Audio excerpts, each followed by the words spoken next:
Hello viewers. तो आज की क्लास में हम पीरियोडिक फंक्शन से रिलेटेड दो प्रॉब्लम्स को सॉल्व करेंगे। और उसमें जो फर्स्ट प्रॉब्लम है वो है find the period of f of x is equal to tan 4x plus sine x over 4। Right. तो यहाँ पर हमें दो ट्रिग्नोमेट्रिक फंक्शंस का सम दिया हुआ है। राइट। तो अगर हम इस फंक्शन को g ऑफ x मान लें और इसे h ऑफ x मान लें और इस फंक्शन का हम पीरियड मान लेते हैं t1 और इस फंक्शन का पीरियड हम मान लेते हैं t2। राइट। तो अब हमें जो फंक्शन दिया हुआ है f ऑफ x, इसका पीरियड फाइंड आउट करना है। तो इसका पीरियड हम मान लेते हैं t। राइट। तो चलिए शुरू करते हैं। तो अब यहाँ हम देखते हैं कि g ऑफ x जो फंक्शन दिया हुआ है वो tan 4x है। Right. And we know that the period of tan x is pi. Right. और यहाँ पर जो फंक्शन h ऑफ x दिया हुआ है वो है साइन x ओवर 4। और हमें मालूम है कि साइन x का जो पीरियड होता है वो 2 पाई होता है। राइट। तो अब हमें पहले हम tan 4x का पीरियड लिखेंगे। राइट। तो हमें यहाँ पर एक और थ्योरम का यूज़ करना पड़ेगा। तो अगर मान लीजिए कोई फंक्शन हमारे पास p ऑफ x है। राइट। और इसका पीरियड अगर t है तो period of p of ax जो होगा, इसका पीरियड जो होगा वो t ओवर a हो जाएगा। राइट। Mod of a। तो इस थ्योरम का हम यूज़ करेंगे और इस थ्योरम का यूज़ हम tan 4x का पीरियड फाइंड आउट करने में करेंगे और साइन x ओवर 4 का पीरियड फाइंड आउट करने में करेंगे। राइट। तो ये जो फंक्शन है tan 4x, तो tan 4x में जो पीरियड हम लिखेंगे इसका वो लिखेंगे क्योंकि tan x का पीरियड होता है पाई। और इस थ्योरम का अगर हम यूज़ करें तो देखिए ये a जो है यहाँ पर a की वैल्यू 4 हो जाएगी। राइट। तो पीरियड हो जाएगा tan x का पाई होता है तो इसका पीरियड जो होगा वो पाई ओवर 4 हो जाएगा। राइट। तो t1 जो आ जाएगा हमारा tan 4x का पीरियड जो होगा वो पाई ओवर 4 हो जाएगा। राइट। उसी तरीके से साइन x ओवर 4 है हमारे पास। राइट। तो इसका पीरियड फाइंड आउट करने के लिए भी हम इसी थ्योरम का यूज़ करेंगे। तो देखिए हमें हमारे पास है साइन x ओवर 4। तो यहाँ पर हमारे पास है साइन x ओवर 4। राइट। तो अगर हम इसे इस फंक्शन के साथ अगर हम कंपेयर करें तो a की वैल्यू जो होगी वो 1 ओवर 4 हो जाएगी। राइट। और साइन x का पीरियड होता है 2 पाई, तो 2 पाई ओवर 1 ओवर 4 आ जाएगा जो पीरियड है साइन x ओवर 4 का। तो t2 की वैल्यू जो आएगी वो 2 पाई ओवर 1 ओवर 4 आ जाएगी। राइट। तो अब हमारे पास क्या आ गया, t1 आ गया हमारे पास पाई बाई 4 और t2 आ जाएगा हमारे पास। इस 4 को अगर हम न्यूमरेटर से मल्टीप्लाई कर देंगे तो हमें मिल जाएगा 8 पाई। राइट। ओके। तो अब हमारे पास इंडिविजुअल पीरियड्स आ गए इन दोनों फंक्शंस के, लेकिन हमें पीरियड निकालना है एफ ऑफ एक्स का। तो यहाँ पर हम एक इम्पॉर्टेंट थ्योरम का यूज़ करेंगे कि अगर हमारे पास दो फंक्शंस हैं जिनके पीरियड्स t1 और t2 हैं, तो पहले हम क्या करेंगे, t1 और t2 का रेशियो निकाल लेते हैं। राइट। तो अगर t1 over t2 m over n आ जाता है। राइट। जहाँ पर कि m और n जो हैं वो नेचुरल नंबर्स हैं। राइट। तो हम t1 over t2 find out करेंगे। राइट। तो t1 ओवर t2 अगर हमारा m ओवर n आ जाता है तो ये जो फंक्शन f ऑफ x है जो कि इन दो फंक्शंस का सम है, उसका पीरियड जो t है उसको हम लिख सकते हैं nt1 यानी कि n टाइम्स t1, या हम लिख सकते हैं इसको m टाइम्स t2। राइट। तो इस थ्योरम का हम यूज़ करेंगे यहाँ पर। तो अब देखिए t1 और t2 का रेशियो फाइंड आउट करते हैं हम। तो t1 ओवर t2 क्या आ जाएगा हमारे पास, T1 हो गया π/4 और T2 हो गया हमारे पास 8 पाई, राइट। तो यहाँ पर पाई और पाई कैंसिल हो जाएंगे, तो हमें मिल जाएगा 1/32, राइट। तो T1 ओवर T2 आ गया 1/32। अगर हम इसको इस रिलेशन के साथ कंपेयर करें तो m की वैल्यू 1 आ गई और n की वैल्यू 32 आ जाएगी, राइट। तो f ऑफ x का पीरियड क्या हो जाएगा, f ऑफ x का पीरियड हो जाएगा nt1। तो nt1 का मतलब हो गया n हो गया हमारा 32 और t1 हमारे पास आ गया π/4, राइट। तो ये हो जाएगा 4 8 32, so will get 8 pi, right. तो f ऑफ x का जो पीरियड है वो आ जाएगा हमारे पास 8 पाई। अगर हम चाहें तो f ऑफ x का पीरियड जो t है उसे हम इस रिलेशन से भी फाइंड आउट कर सकते हैं। तो अगर हम इस रिलेशन का यूज़ करेंगे तो हमें क्या मिलेगा, mt2, राइट। तो mt2 आ जाएगा हमारे पास और m की वैल्यू क्या है, 1 है और t2 की वैल्यू क्या है, हमारे पास 8 पाई है, राइट। तो 1 मल्टीप्लाइड विद 8 पाई इज़ 8 पाई। तो हम देख रहे हैं कि दोनों मेथड से एक ही पीरियड निकल रहा है, राइट। तो इसका मतलब ये हुआ कि f ऑफ x जो इन दो ट्रिग्नोमेट्रिक फंक्शंस का सम है उसका पीरियड जो होगा वो 8 पाई होगा, राइट। तो चलिए एक और प्रॉब्लम करते हैं। तो यहाँ पर हमारे पास है find the period of f of x is equal to sin raise to 4x plus cos raise to 4x plus 10x/2, right. तो अब यहाँ पर हमें तीन ट्रिग्नोमेट्रिक फंक्शंस का सम दिया हुआ है। तो अब हम इसका पीरियड जो f ऑफ x का पीरियड है वो कैसे फाइंड आउट करेंगे। तो इसके लिए हम क्या करेंगे कि सबसे पहले हम यहाँ पर कुछ जो ट्रिग्नोमेट्री की नॉलेज है उसका यूज़ करेंगे।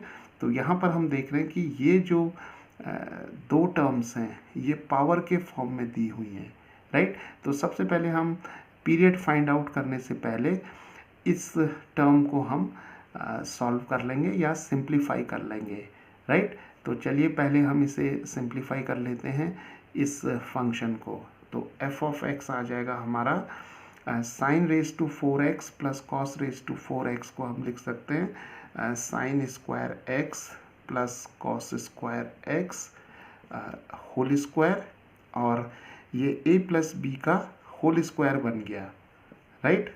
तो अब क्या होगा कि अगर हम यहाँ पर a स्क्वायर निकालेंगे b स्क्वायर निकालेंगे तो ये टर्म आ जाएगी, लेकिन हमारे पास एक टर्म 2ab भी आएगी यहाँ पर।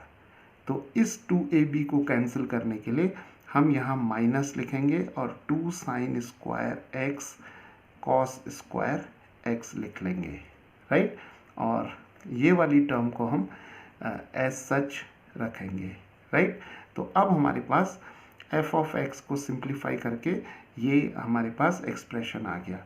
अब हमें मालूम है कि sign square x plus cos square x जो है वो होता है 1, राइट। ये एक ट्रिग्नोमेट्रिक आइडेंटिटी है, तो यहाँ पर हम 1 रख देते हैं। तो f ऑफ x क्या आ जाएगा, 1 स्क्वायर माइनस ये आ गया 2 sign square x cos square x। इस टर्म को हम थोड़ा सा सिंप्लीफाई करके लिखते हैं और यहाँ पर लिखते हैं 1/2 और यहाँ पर लिखते हैं 4 sign square x cos square x, right. और यहाँ पर आ जाएगी हमारी टर्म 10x/2, राइट। तो यहाँ पर हमने इसलिए ये जो टर्म हमने लिखी है यानी कि हाफ से हमने मल्टीप्लाई किया और यहाँ 4 लिखा है तो 2 2 4 हो जाएगा, तो वापस वही टर्म आ जाएगी, राइट। तो अब हम इसे लिख सकते हैं 1 माइनस हाफ और ये बन जाएगा हमारा 2 sine x cos x whole square, right. And will write this term as such, तो ये आ जाएगी 10x/2।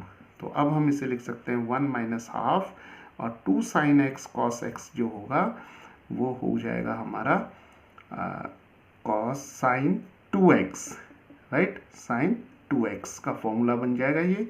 तो यहाँ पर आ जाएगा हमारा साइन स्क्वायर 2x प्लस ये हो जाएगा 10x/2, राइट।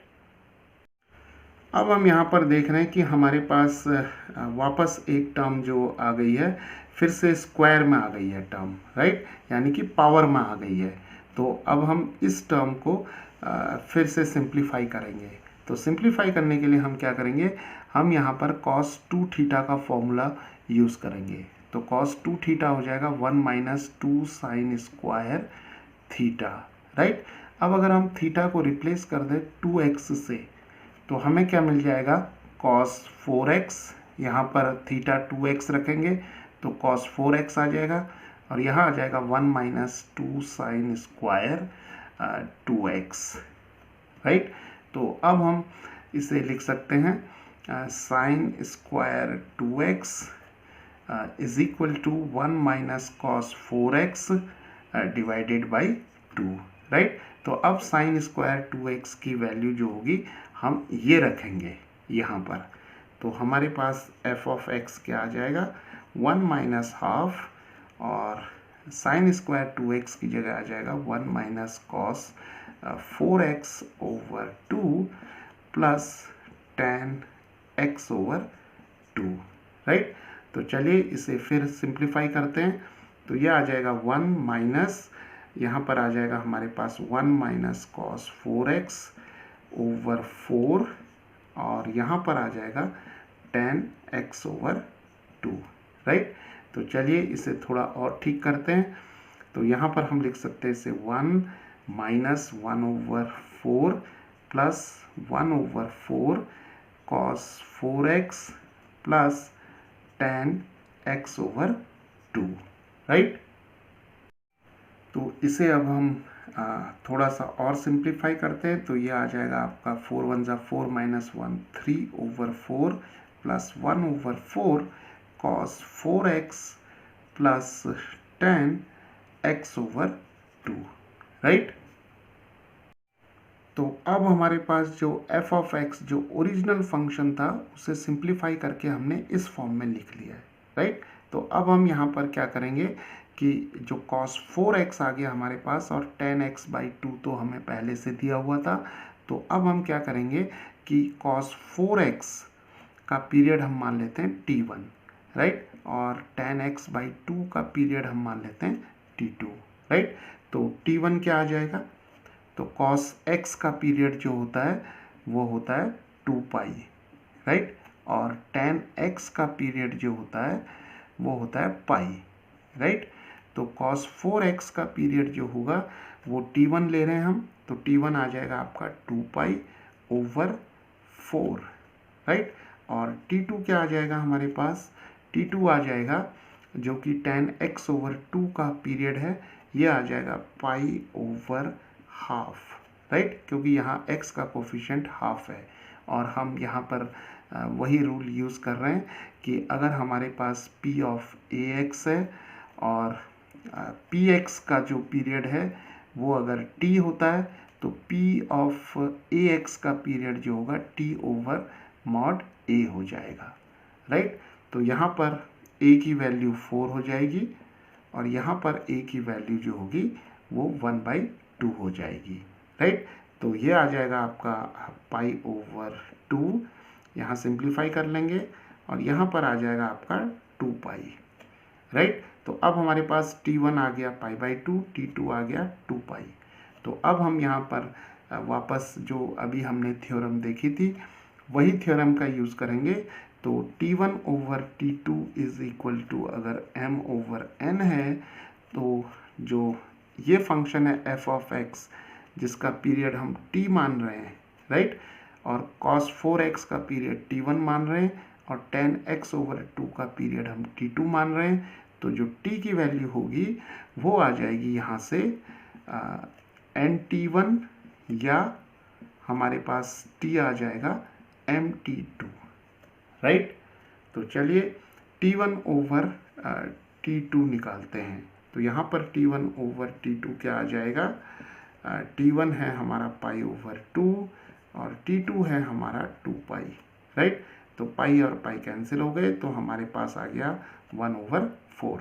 अब अगर हम इसको t1/t2 को इससे कंपेयर करें तो m की वैल्यू 1 आ गई और n की वैल्यू 4 आ जाएगी, राइट।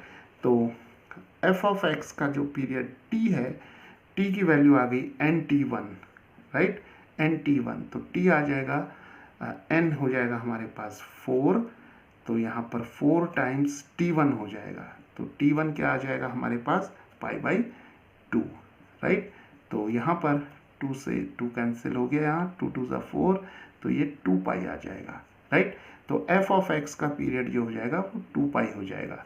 अगर हम इस रिलेशन का यूज़ करें तो t की वैल्यू क्या आएगी mt2, और m क्या है 1 हो जाएगा, और t2 क्या हो जाएगा हमारा 2π हो जाएगा, राइट। तो 1 टाइम्स 2π इज अगेन 2π, राइट।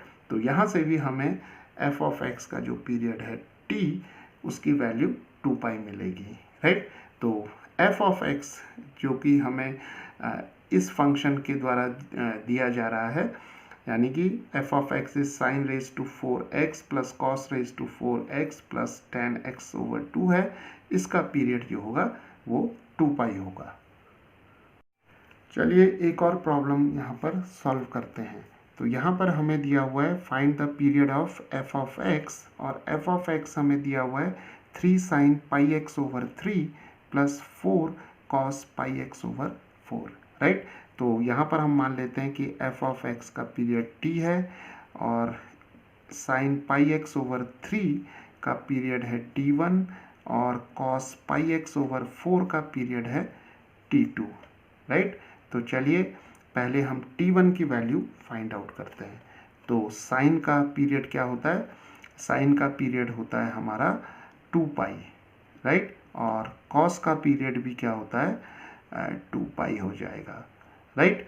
तो t1 की वैल्यू हमारे पास आ जाएगी 2π ओवर, अब देखिए x का कोफिशिएंट क्या है यहाँ पर π/3 है, तो यहाँ पर आ जाएगा हमारा π/3, और t2 में आ जाएगा हमारे पास जो इस टर्म का पीरियड है वो आ जाएगा, क्योंकि यहाँ पर कॉस फंक्शन है तो कॉस का पीरियड 2π है, तो 2π ओवर यहाँ पर x का कोफिशिएंट π/4 है, तो यहाँ पर हम लिखेंगे π/4, राइट। तो यहाँ पर अब हम इसे थोड़ा सॉल्व कर लेते हैं। तो पाई और पाई कैंसिल हो जाएगा और ये हो जाएगा 3 2 ज़ा 6। तो इस टर्म का जो पीरियड आएगा वो आ जाएगा 6, राइट। और T2 आ जाएगा, पाई और पाई कैंसिल हो जाएंगे और 4 जो होगा ये न्यूमरेटर यानी कि 2 से मल्टीप्लाई होगा तो 8 आ जाएगा, राइट। तो T1 की वैल्यू आ गई 6 और T2 की वैल्यू आ गई 8। अब हमें निकालना है f ऑफ x का कंबाइंड पीरियड निकालना है, राइट। तो फिर से हम जो थ्योरम हमने अभी देखी थी उसी का यूज़ करेंगे। तो T1 ओवर T2 अगर m ओवर n आ जाता है तो ये जो t है यानी कि f ऑफ x का जो पीरियड t है ये पीरियड जो हो जाएगा या तो nt1 हो जाएगा या ये पीरियड mt2 हो जाएगा, राइट। तो यूज़ करते हैं यहाँ T1 की वैल्यू 6 और T2 की वैल्यू 8 रखते हैं। तो T आ जाएगा हमारा nt1। तो n की वैल्यू देखिए, अब पहले हम क्या करेंगे T1 over T2 find out करते हैं। तो T1 ओवर T2 हमारा आ जाएगा यहाँ पर 6/8। तो यहाँ पर हमें इसे सिंप्लीफाई करना पड़ेगा यानी कि लोएस्ट टर्म में लिखना होगा। तो ये आ जाएगा 2 3 ज़ा 6 2 4 ज़ा 8, राइट। तो T1 ओवर T2 जो है वो आ गया 3/4। तो यहाँ पर हमें हमेशा एक बात याद रखनी है कि जब भी हम T1 और T2 का रेशियो फाइंड आउट करेंगे तो जो रेशियो आएगा उसे हम लोएस्ट टर्म में लिखेंगे, राइट। तो सिंपलेस्ट फॉर्म में लिखेंगे। तो T1 ओवर T2 आ गया 3/4। तो m की वैल्यू यहाँ पर n की वैल्यू जो होगी वो 4 आ जाएगी और m की वैल्यू आ जाएगी 3, राइट। तो m3 हो गया, n4 हो गया। तो अब इस फंक्शन f ऑफ x का जो पीरियड t है वो आ जाएगा nt1 और n हमारे पास है 4, तो 4 टाइम्स t1, या हम लिख सकते हैं t is equal to m times t2, तो m की वैल्यू है 3, तो 3t2 हो जाएगा, और 4t1 का मतलब हो गया 4 times t1, that is 6. So this is 24, right? And in this case we have 3t2, so t2 is equal to 8, so we have 3 8s are 24. तो दोनों ही केस में जो पीरियड आ रहा है वो 24 आ रहा है, राइट? तो f ऑफ x जो कि 3 sine pi x over 3 plus 4 cos pi x over 4 है, जिसमें कि इस फंक्शन का पीरियड हमने 6 लिया है और इस फंक्शन का पीरियड हमने 8 लिया है, तो कंबाइंड पीरियड जो ओवरऑल पीरियड होगा f ऑफ x का वो 24 होगा, राइट? तो इस तरीके से हम पीरियोडिक फंक्शंस से रिलेटेड प्रॉब्लम्स को सॉल्व कर सकते हैं.